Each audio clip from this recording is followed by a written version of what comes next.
Radio Educación presenta El fin justifica a los medios. De las rotativas a la fibra óptica. Radio, prensa, televisión, internet. El fin justifica a los medios. Expresiones mediáticas contemporáneas.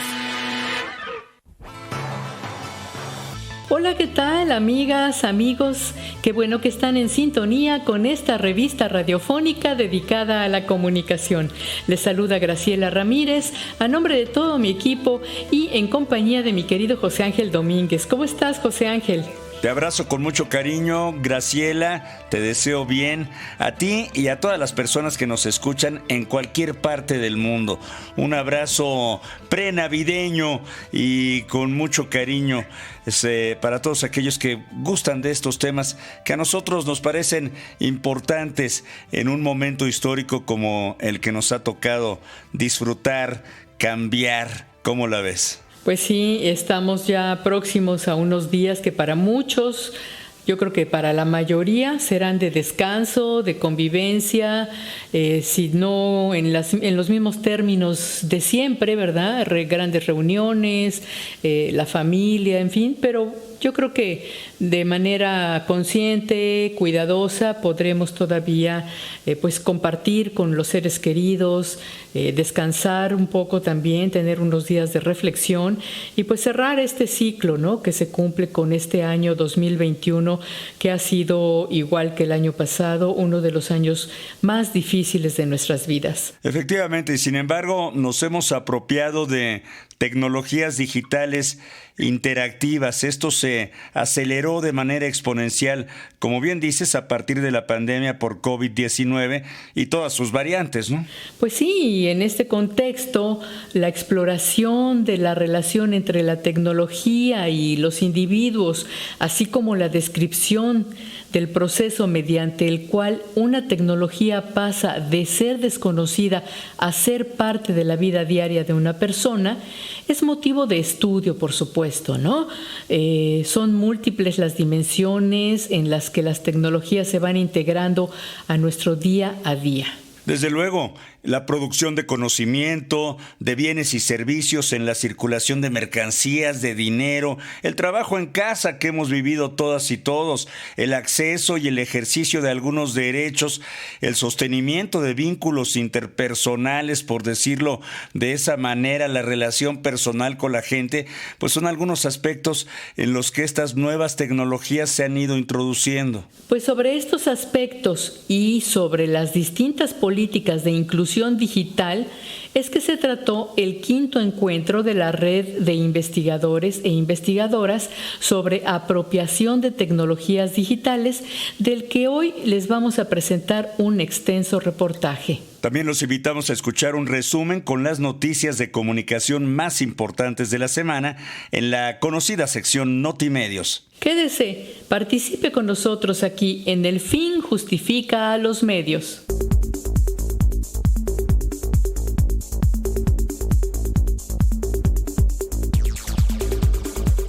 Saludamos con muchísimo cariño a todas las personas que nos escuchan al aire por alguna de nuestras frecuencias, a las que lo hacen vía internet y a aquellas personas que sintonizan a través de las emisoras hermanas.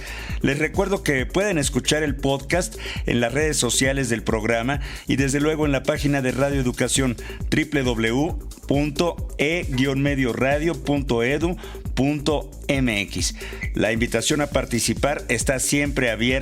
En Twitter estamos como @radioelfin y en Facebook como El Fin Justifica a los Medios. ¿Y qué les parece si escuchamos ahora Notimedios, con la selección de las noticias de comunicación más importantes de la semana, realizada por nuestra compañera Ángeles Medina? Notimedios.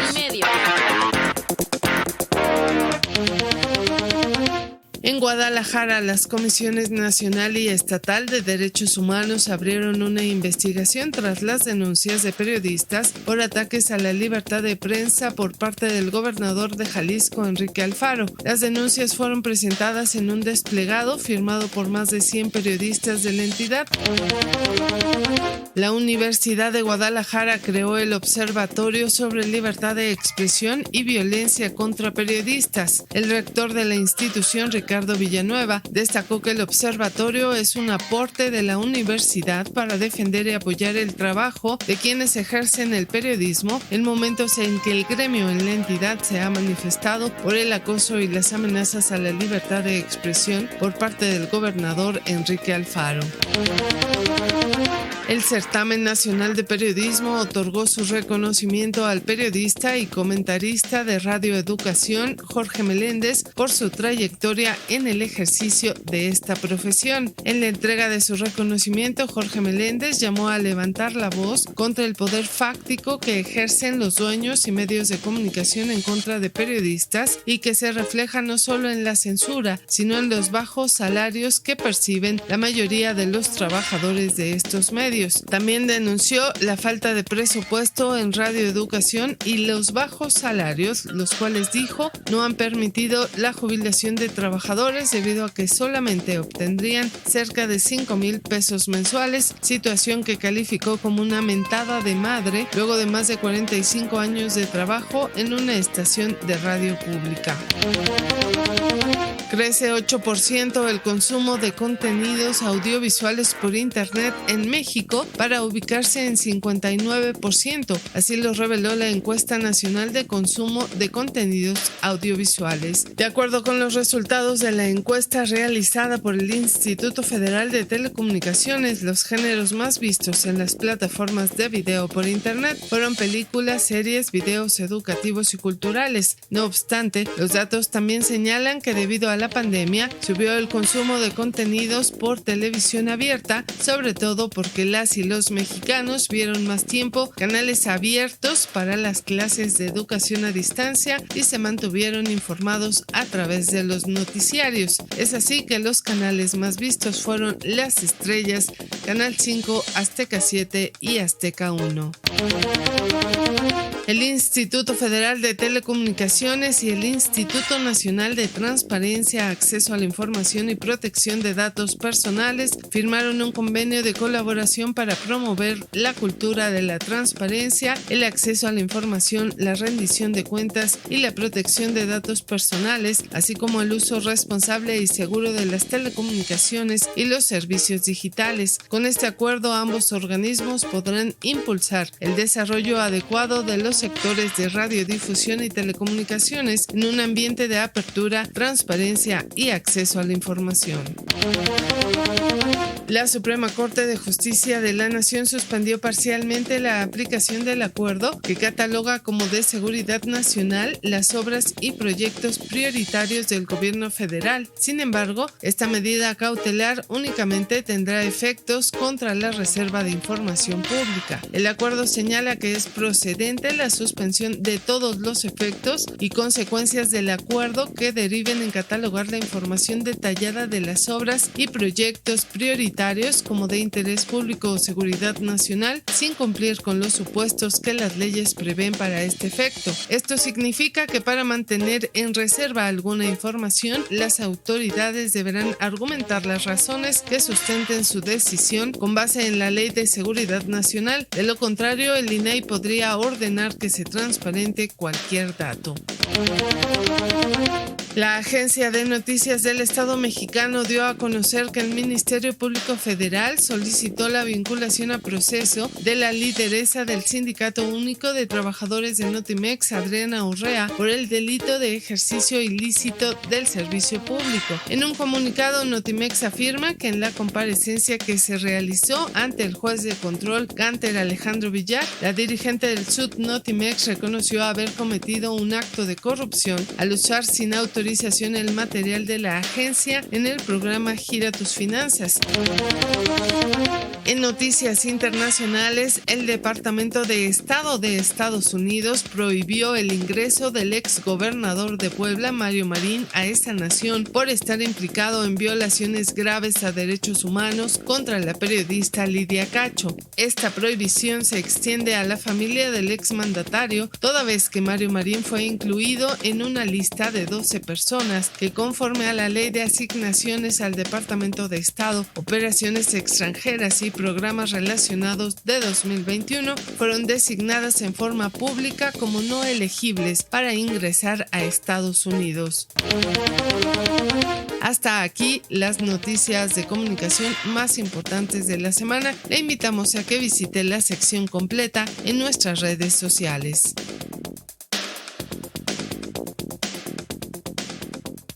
Le invitamos a consultar Notimedios en nuestras redes sociales y agradecemos también a nuestras amigas y amigos Radio Escuchas sus comentarios en torno al programa del 9 de diciembre del 2021, en torno al 32º Encuentro Nacional de la AMIC. La AMIC, la Asociación Mexicana de Investigadores de la Comunicación, y pues Felipe García Márquez y Juan Ernesto Guerrero Mancera nos felicitaron, nos mandaron saludos y les parecieron muy importantes las noticias que dimos ese día. Les invitamos a participar. Nos encuentran en Twitter como @Radio El Fin y en Facebook como El Fin Justifica a los Medios. Quédese con nosotros para escuchar este reportaje en torno al 5º encuentro de la Red de Investigadoras e Investigadores sobre apropiación de tecnologías digitales. Un reportaje realizado por nuestra compañera Miroslava Jasso. El reportaje.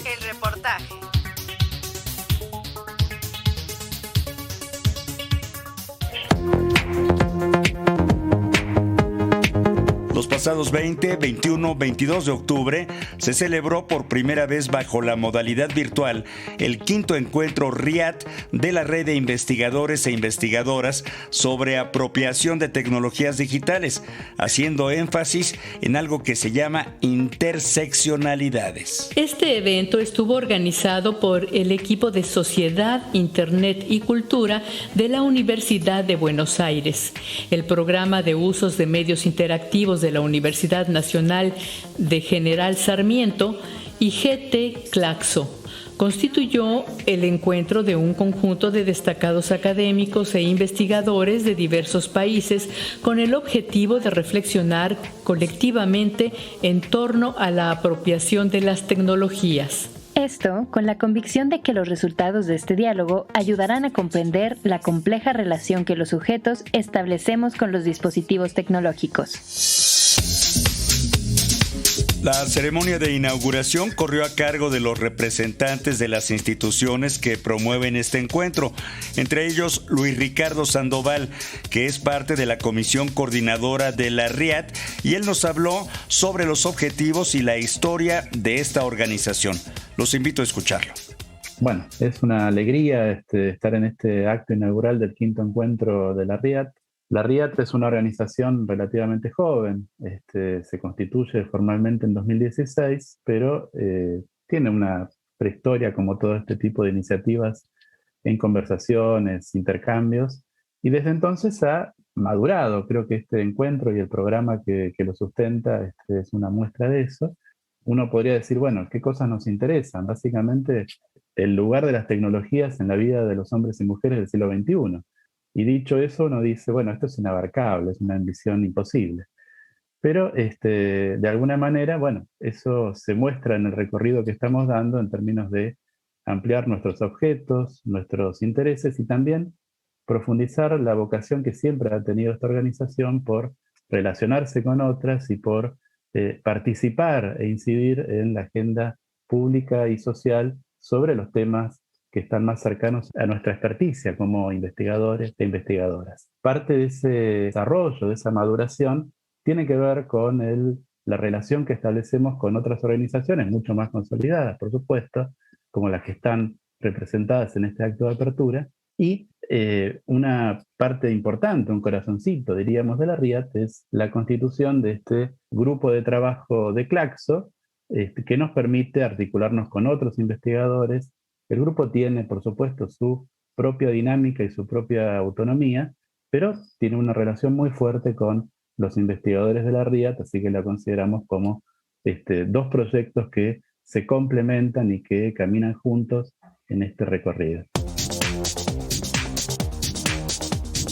El panel de apertura Ciudadanía Digital, Desigualdades y Transformación en América Latina y el Caribe contó con la participación de destacados académicos como la doctora Delia Crovi Drueta, profesora e investigadora de la Universidad Nacional Autónoma de México, quien nos compartió sus puntos de vista al respecto de este tema en relación con los derechos digitales. Escuchémosla.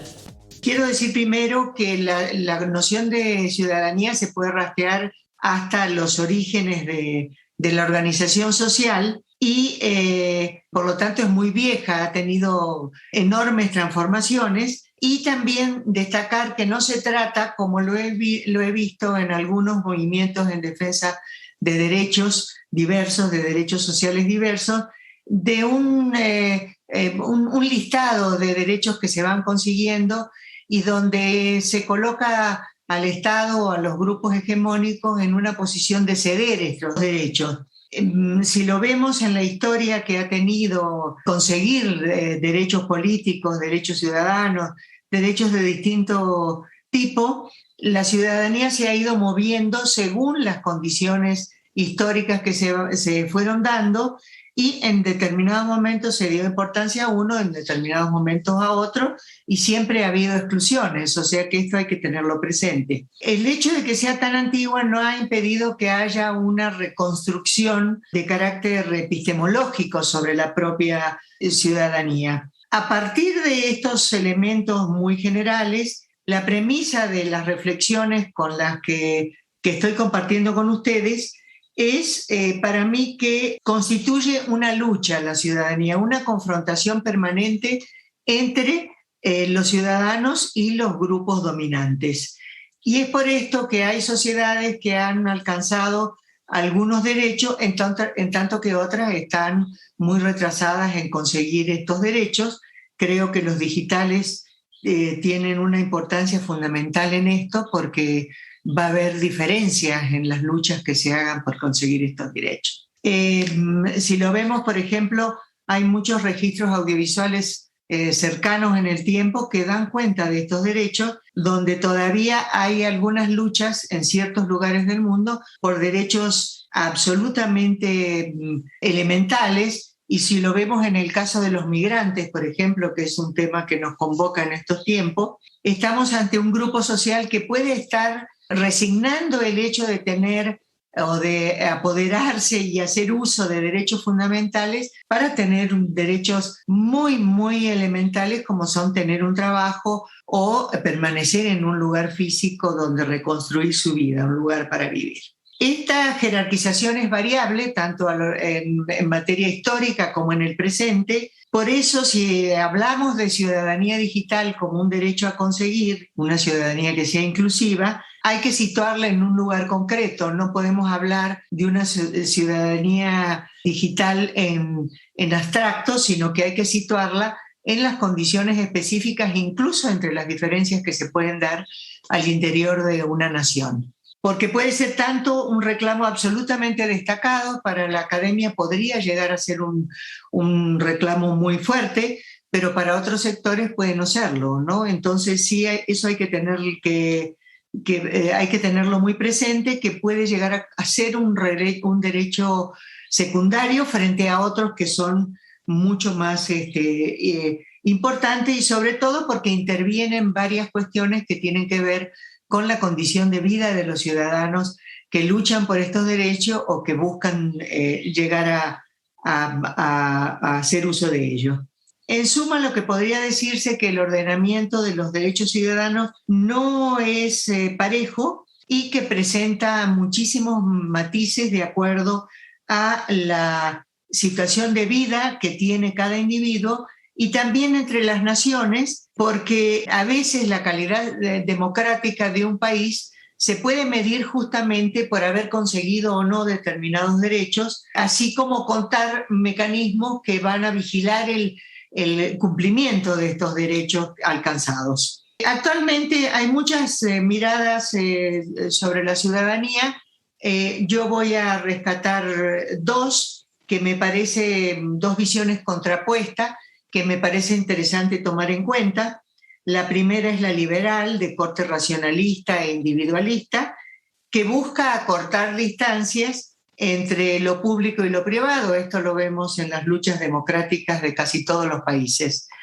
Y la comunitaria, que es la que va a ponderar el contexto, valora a la comunidad por su cultura y no solo por el territorio que se comparte o el espacio geográfico. La discrepancia entre las dos es que mientras la primera está viendo un individuo atomizado, individualizado, que corresponde, por ejemplo, a las políticas neoliberales, la segunda, la comunitaria, que es por la que yo me decanto, ve al ciudadano como un individuo que pertenece a una colectividad que lo va a determinar y también en una lucha por derechos ciudadanos que son colectivos y no individualistas y personalizados.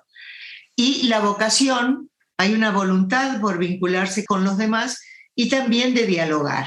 Por lo tanto, se trata de una forma de conseguir los derechos, de luchar por los derechos que representen un interés colectivo y que apunten al desarrollo de esas comunidades. En este mismo panel escuchamos también al doctor Francisco Sierra Caballero, académico de la Universidad de Sevilla, quien trajo los estudios críticos a la mesa en su exposición Ciudadanía y Hegemonía, una mirada desde el sur y desde abajo, en la cual hizo una lectura histórica del concepto de ciudadanía con perspectiva crítica. Ahora escucharemos un fragmento de su participación. Es decir, que es cierto que hay una construcción de una nueva ciudadanía en el ámbito digital, que incluso hay una nueva economía social, fórmulas cooperativas y un nuevo sujeto político, pero no hay un control democrático de la red y en ese sentido no hemos avanzado prácticamente nada. Necesitamos establecer políticas de proporcionalidad, protocolos, supervisión de los sistemas de televigilancia y también establecer nuevas formas de comunalidad con fiscalización democrática, con participación ciudadana.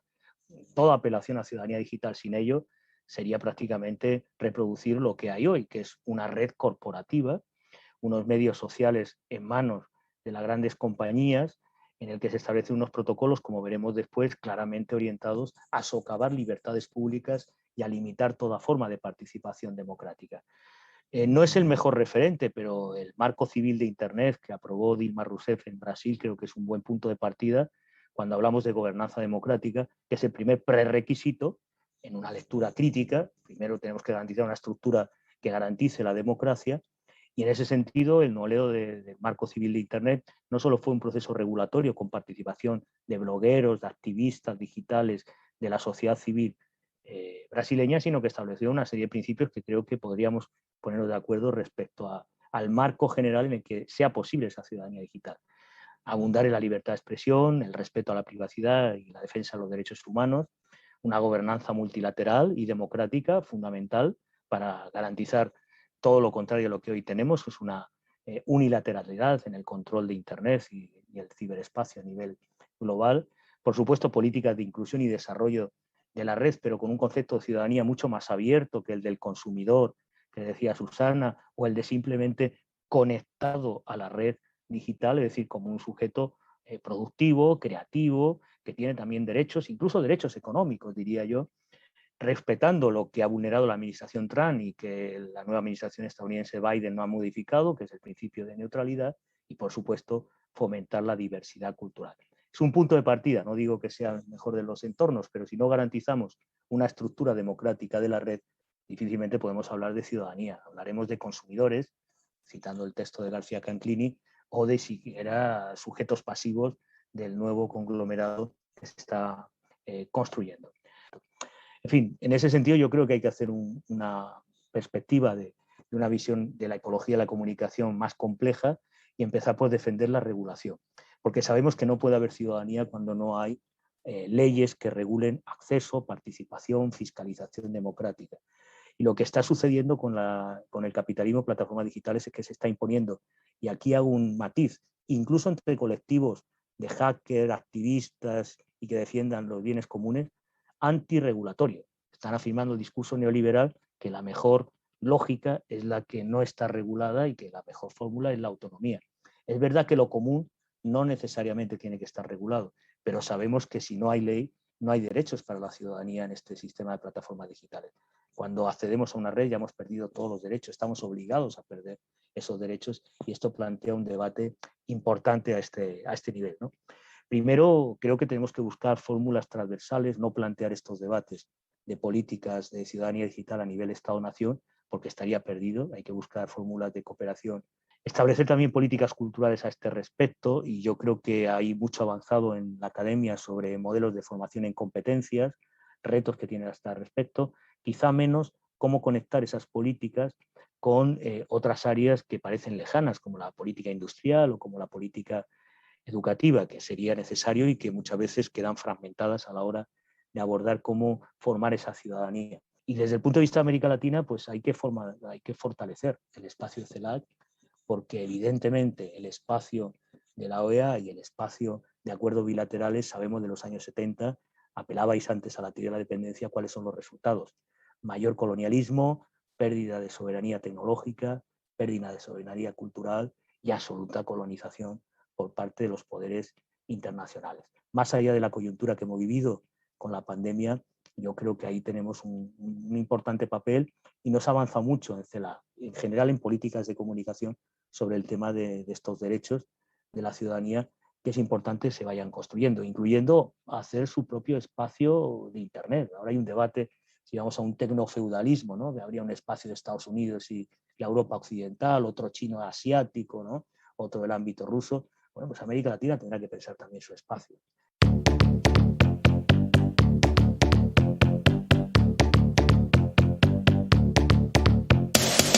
El evento se conformó por varias sesiones de diálogo entre los expertos sobre un gran número de temas que, al estilo de la RIAT, fueron discutidos para lograr un intercambio y alcanzar así una producción colectiva del conocimiento. La primera de estas sesiones abordó el tema de comunicación y cultura digital. En ella se habló, entre muchas otras cosas, de la investigación Crisis de Medios Regionales, amenazas y oportunidades de la revolución digital, de Daniel Pichi, de la Universidad Nacional de la Patagonia, San Juan Bosco. A continuación, los invitamos a escuchar algunos de los hallazgos en voz de los investigadores sobre la situación laboral precaria que experimentan los medios nativos digitales.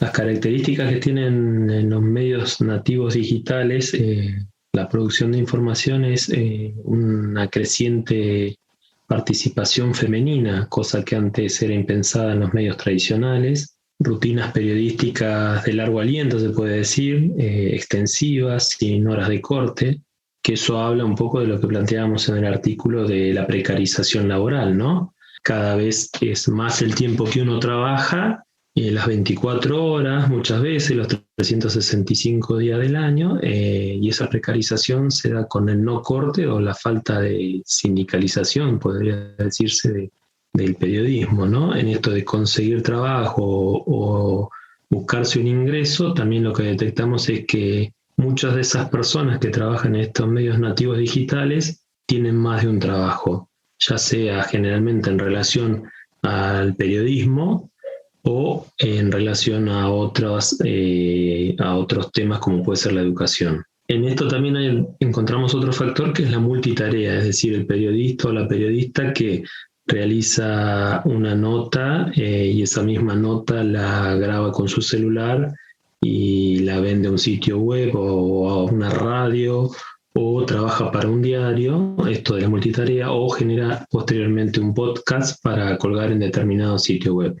Se ha dado un cambio en las rutinas periodísticas, muchos de estos sitios nativos digitales generan sus propias rutinas o son autónomos o proponen temas, pero eso no quita que muchos dependan de las gacetillas o el periodismo de escritorio, ¿no? Esto que preguntaba Marta respecto a cuál es la relación entre el territorio y los ciudadanos en los nuevos medios.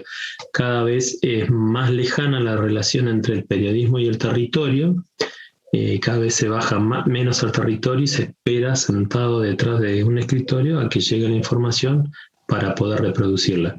Después, otro de los factores que detectamos con Víctor es el tema de la falta de verificación de fuentes, esto de que lo que llega se reproduce, lo cual ya conduce, como todos sabemos, a la denominada fake news, ¿no? Noticias falsas, ¿no? Que son tan comunes. Son las características que hemos encontrado. Y otra de las características es que la mayoría de las personas empleadas en los medios nativos digitales son estudiantes universitarios o graduados universitarios. Lo último para agregar, otro de los componentes o variables que vimos es que muchos medios nativos digitales tienen un mecenazgo, es decir, nacen porque una empresa o una persona con dinero los apoya, es decir, tengo mi propia prensa para que nadie me pegue, que compite contra los medios tradicionales, o también lo que se ve es esto de la agrupación o el gran conglomerado donde medios grandes comen a los chiquitos, ¿no?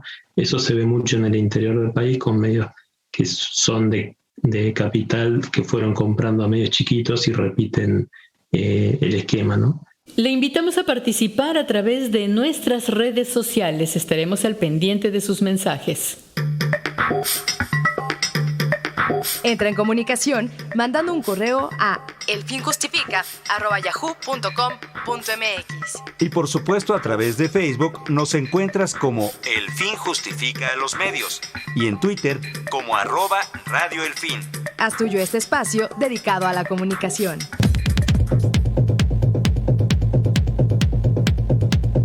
El tema de esta emisión del Fin Justifica los Medios es el 5º encuentro de la RIAT, la Red de Investigadores e Investigadoras sobre Apropiación de Tecnologías Digitales. Quédese con nosotros. Desarrollo informacional, políticas públicas y regulatorias, tema que ocupó la tercera sesión del encuentro, nos dio la oportunidad de escuchar la participación del sociólogo Martín Hendler, del Instituto de Investigaciones Gino Germani de Argentina. A continuación, escucharemos un fragmento de la reflexión que hizo sobre la política latinoamericana y las regulaciones de Internet en la región. Creo que la gran pregunta o el gran tema que ha surcado todas nuestras intervenciones ha sido respecto de cuál es el rol del Estado, de las normativas y las políticas públicas en la sociedad actual, y especialmente en lo que tiene que ver con procesos de tecnología. O sea, nada más ni nada menos, un tema gigante que creo que hace rato que se viene intentando responder y que me parece, digamos, a nivel personal, que durante un tiempo fue un tema muy candente de investigación, y luego pasó justamente a diluirse por otros temas, etcétera, etcétera, y la pandemia, como bien decía Ana, nos volvió a echar en la cara que lejos de que ese 80% de penetración de Internet, que es una cifra interesantísima para más o menos el promedio de los países del Cono Sur, por lo menos, lejos está de ser un 80% verdadero, digamos. En la gran mayoría, sin ir más lejos, uno ve las diferencias de acceso, diferencias de velocidad de bajada y subida y ya se puede espantar, ¿no? Entonces, en ese sentido, creo que está bueno volver a tener al Estado, las políticas públicas y las normativas dentro del foco. Y yo, perdonen que vuelva a insistir con el código técnico, en el sentido de que el código es la primera regulación de una tecnología. En el sentido, el código, bien o mal, son en esas líneas de programación lo que van a autorizar, a permitir, a restringir o a generar distintos umbrales en los cuales los usuarios o las personas que van a poner en uso esas tecnologías pueden moverse. Es el tema de que sí existe algo que se llama la autonomía operativa, en el sentido de que siempre se va a argumentar que lo que está programado es lo hecho para que sea lo más eficiente posible, cuando ahí justamente están muchos intereses o muchos efectos de disputas y relaciones de saber-poder que no necesariamente es lo más eficiente, es más ni menos. Normalmente la tecnología que termina implementándose lejos está de ser la más eficiente, es la que termina ganando, digamos. Y eso también son implicancias que importan mucho a las ciencias sociales y que no solemos trabajar, no solemos ver, no solemos concentrar, como bien decía Luis, y creo que hemos charlado también aquí, más en lo que tenemos más palpable, ¿no? Que es en los usos, en las apropiaciones, que obviamente es necesario poder verlo, pero también el interés de insistir con el tema del código, es insistir en esta otra pata que va a modular o intermodular lo que después en definitiva vamos a poder hacer, no a determinar, pero sí a modular. En este sentido, bueno, yo me quedé pensando, ¿no? El Estado en este panorama, digamos, de globalización, economía de plataformas, como nuevamente volviendo a traer la importancia del mismo. Y nuevamente otro tema que ya está hace rato, que es hasta qué alcances tiene el Estado para poder operar en este mundo, qué alcances tienen las normativas cuando mayormente estamos hablando de que, especialmente en países del Cono Sur, salvo algunas que otras empresas nacionales o regionales contadas con la mano, estamos tratando con los grandes monstruos. Entonces, el caso de europeo que ustedes traían, que creo que es el caso a nivel internacional más fuerte en torno a cómo un conjunto de estados se sientan y se pueden regular, creo que Europa es un gran ejemplo quizás en ese sentido, con todas las falencias que tiene, pero no todos somos Europa, ¿no? Como siempre decimos, no todos somos China o Rusia que pueden plantársele y decir, no señor, usted, Apple no va a trabajar en mi país. ¿No? Estamos lejos de eso. Che, ¿cómo hacemos, número uno, para salir de las vinculaciones que ya estamos agarrados con Amazon, con Microsoft, etcétera? Y sobre todo, ¿cómo no volver a caer a eso? Entonces, en ese sentido, está bueno también que el Estado se empiece a preguntar esas cosas, porque hasta hace no mucho el Estado no se preguntaba, che, ¿hasta dónde me conviene meterme con estas empresas? Ya que no tengo producción nacional, no tengo un servidor de nube nacional, ¿no? Para poner ese caso específico. ¿Hasta dónde me conviene meterme con eso?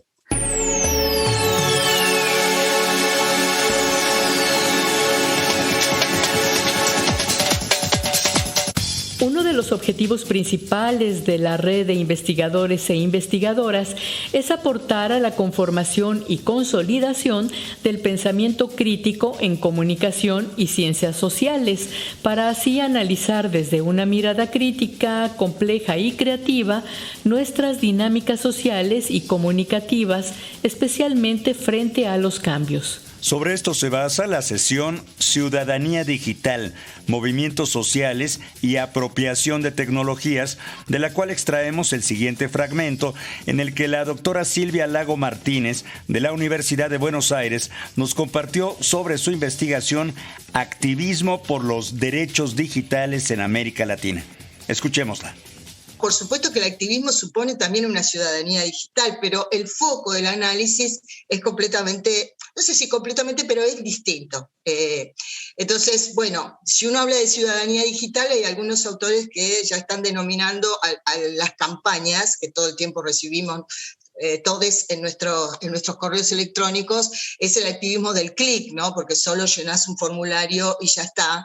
¿Qué tipo de activismo es ese? Pero bueno, es una participación ciudadana digital también, que va creciendo, que va aumentando, y que no solamente tiene por finalidad lograr adherentes, sino también de posicionar temas, ¿no? A ver, en esto de pensar la ciudadanía digital, cuando analizamos la participación, en todo caso, ¿cómo podés visualizar la participación de los ciudadanos que acceden a estos sitios si efectivamente no existe una interactividad? Eso es. ¿Estamos hablando de una participación ciudadana, una ciudadanía digital, o simplemente es lo que nos está ofreciendo, en este caso el gobierno, para informarnos si nos quedamos en ese plano? Y tal vez enfatizar un poco más sobre un tema que me pareció muy interesante, que es, que lo planteabas, la democracia en el contexto de pandemia, ¿no? Y esto se vincula bastante con la cibervigilancia, es decir, cuestiones que ya estaban planteadas. Digo, a mí creo que la pandemia lo que ha puesto en evidencia y ha exacerbado son los debates y las discusiones sobre cuestiones que ya estaban planteadas y que se vieron fundamentalmente afectadas. En 15M y todos los movimientos de ese periodo, ¿no? 2008-2012, ¿cuánto había aportado al desarrollo de estas acciones el activismo de fines de los 90, principios de 2000? Que nosotros hemos trabajado en varias publicaciones esta articulación entre ambos movimientos, y también con respecto al 8M, que si bien, o sea, porque acá vos comentás que el caso del movimiento feminista es de alguna manera, no sé si un resultado o una continuidad de la indignación, ¿no? Pero bueno, el 8M es un fenómeno global, o sea, ha tenido una altísima repercusión en Argentina, en Chile, en Brasil, digo, entonces acá no hay 15M. Digo, me parece que la cuestión de género y de mujeres es algo que está atravesando nuestras regiones independientemente de las antecedencias. La sesión Tecnologías y subjetividad en la vida cotidiana abordó un tema de gran relevancia en la actualidad, la pandemia de COVID-19 y sus efectos en nuestras vidas, nuestras relaciones y, por supuesto, las formas en que nos comunicamos. Sobre esto, María Belén Odena, del Instituto de Investigaciones Gino Germani de la Universidad de Buenos Aires, nos compartió algunos hallazgos de su investigación.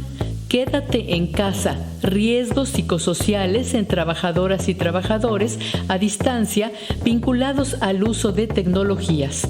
Les invitamos a escucharla. Bueno, nuestro trabajo se realizó en base a entrevistas a distintos trabajadores que por la pandemia debieron de un día para el otro dejar su lugar de trabajo y empezar a trabajar en casa.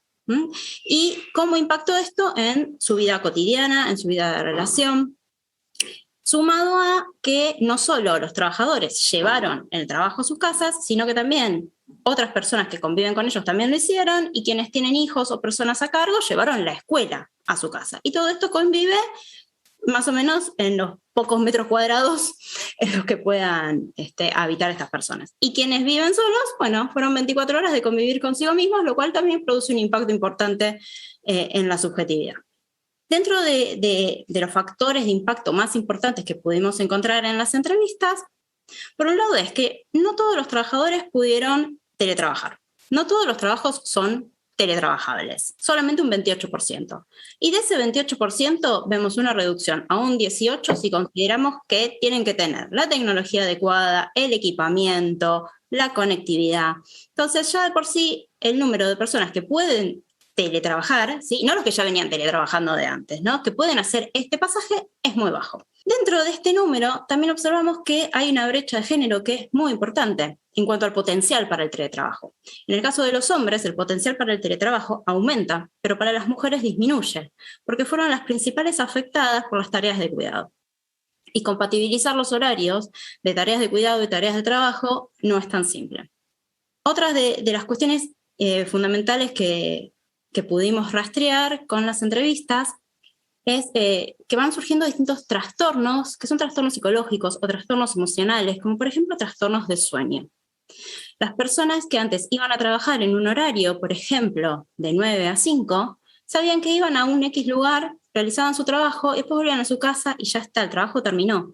Pero al llevarlo a la casa, el trabajo no tiene este continuo. Y al querer cumplir con la misma productividad o querer hacer las mismas cosas, muchos entrevistados, especialmente entrevistadas, lo que empezaron a hacer es trabajar a la noche, cuando la casa ya está en calma, cuando están todos durmiendo, y esto a la larga, durante todo este año y medio más o menos, empezó a provocar trastornos de sueño importantes. Los trastornos de sueño que derivan en otras problemáticas, consumo de sustancias como por ejemplo cafeína, o un aumento de hábitos de tabaquismo, problemas para dormir, trastornos de alimentación, mal humor, aumentos de agresividad en muchos trabajadores también, que lo perciben como algo que no era un rasgo habitual en ellos antes, consumo de alcohol, problemáticas vinculadas al sedentarismo, que eso también está saliendo mucho ahora, que la gente por ahí empezó a salir y va al médico y se hace chequeos, ¿no? Y de pronto los análisis les dan mal, y dan mal a nivel físico, bueno, porque fue todo un año sin salir y eso produce impactos.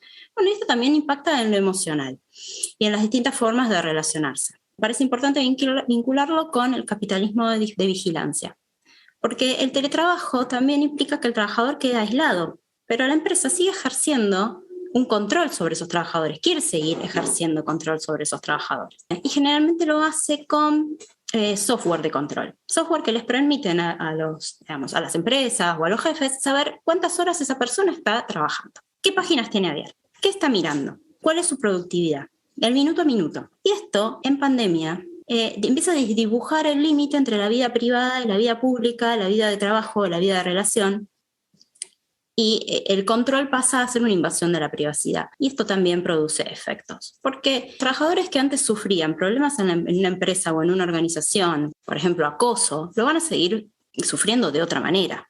No es que deja de existir, empieza a existir a través de los medios, a través de un Meet, a través de un Zoom, a través de un grupo de WhatsApp. Estas formas de control que quizás antes se daban de una X manera en la presencialidad, van a transfigurarse y van a aparecer también en lo virtual. Y el impacto aquí impacta sobre un trabajador aislado. Un trabajador que no puede socializar lo que le está pasando o sus conflictos, porque también se pierde esto, ¿no? Se pierden las reuniones de equipo, no hay posibilidad de descarga en otros compañeros, de apoyarse, de formar red. Y en muchos trabajadores esto impactó de forma negativa. En estos momentos de aislamiento social, pasar de la presencialidad en educación a la virtualidad ha significado un desafío para la mayoría de las instituciones educativas. Sobre esto versó el panel de cierre, Apropiación de tecnologías digitales en educación, aprendizajes y desafíos, en el que participó el académico Eduardo Gutiérrez de la Pontificia Universidad Javeriana, quien para finalizar el encuentro nos compartió su punto de vista con respecto a esta problemática y a quien escuchará usted en el fragmento que viene a continuación. Lo primero es asumir claramente que el aprendizaje es un proceso y como proceso tiene unas características específicas y es que está vivo, es dinámico, está en movimiento. Por lo tanto, no podemos asumir que los aprendizajes son un hecho ya finalizado, sino que siempre estamos en el ejercicio de aprender. Y como estamos en el ejercicio de aprender, pues por supuesto esto trae lo que yo trataría de plantear aquí como unos riesgos. Uno de los riesgos importantes en el aprendizaje, que todos lo conocemos como profesores, es que estamos en riesgo de perder lo avanzado, de perder lo ganado. Por muchas razones, lo sabemos, por ejemplo, en temas de la alfabetización, quien aprende a leer y escribir, pero no usa la escritura, paulatinamente va desgastando su capacidad, su habilidad de escribir y va teniendo dificultades en relación con el lenguaje lectoescrito. O la otra es que, dado que hay unos aprendizajes que se han sedimentado con mayor fuerza en nuestra experiencia, pues tenemos el riesgo de regresar a la zona de confort. Prefiero estar en la zona anterior que en la zona siguiente, pensando un poco en esa lógica de desarrollos próximos tan fuertemente elaborada en la psicología.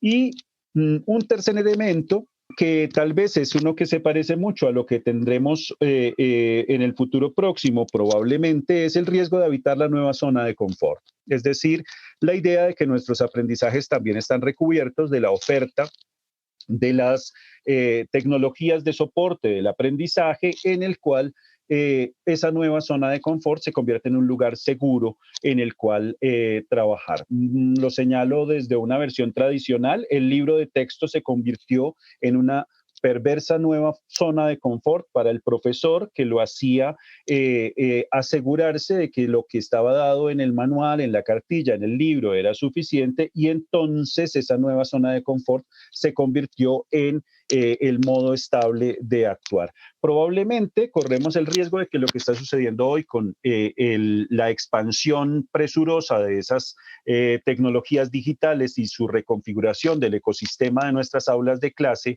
pueda generarnos esta nueva sensación de zona de confort. Tal vez la imagen que hoy me parece más compleja y que puedo detectar en algunos de los espacios en los que me muevo es la sensación de que ha sido suficientemente cómodo el permanecer en la condición remota y de algún modo podría ser más práctico permanecer ahí que, por ejemplo, regresar a la interacción directa y a la presencialidad en los espacios educativos. Todo reto compromete una acción y esa acción es política. O sea, con eso lo que quiero decir es que hay una posición política en la disposición de los retos que uno plantea y que los retos no serían simplemente lo subsecuente de las líneas de desarrollo o las líneas de evolución de una dinámica que nos es externa, sino que pues la capacidad de agencia en nosotros está y está en nosotros la posibilidad de movilizar y actuar en una dirección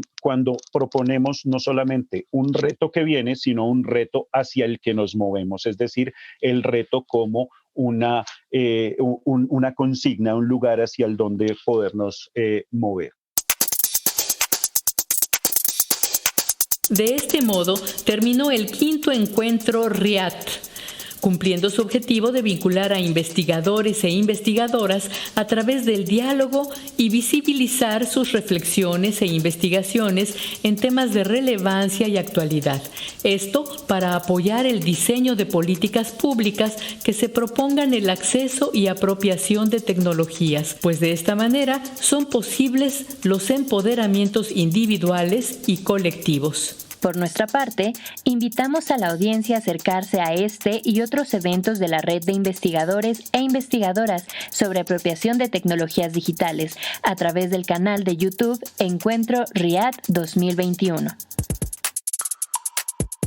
Pues hasta aquí el programa de hoy. Les agradecemos su atención. Ojalá y el tema que abordamos hoy haya sido de su interés, la apropiación de estas nuevas tecnologías digitales. Gracias por su compañía. Les esperamos la próxima semana. Les recordamos que a todas aquellas personas que ya pueden vacunarse con el refuerzo, que lo hagan, que continúen apoyando las medidas sanitarias en beneficio de todos. Cuídese, cuide a los demás. Cuidémonos todos.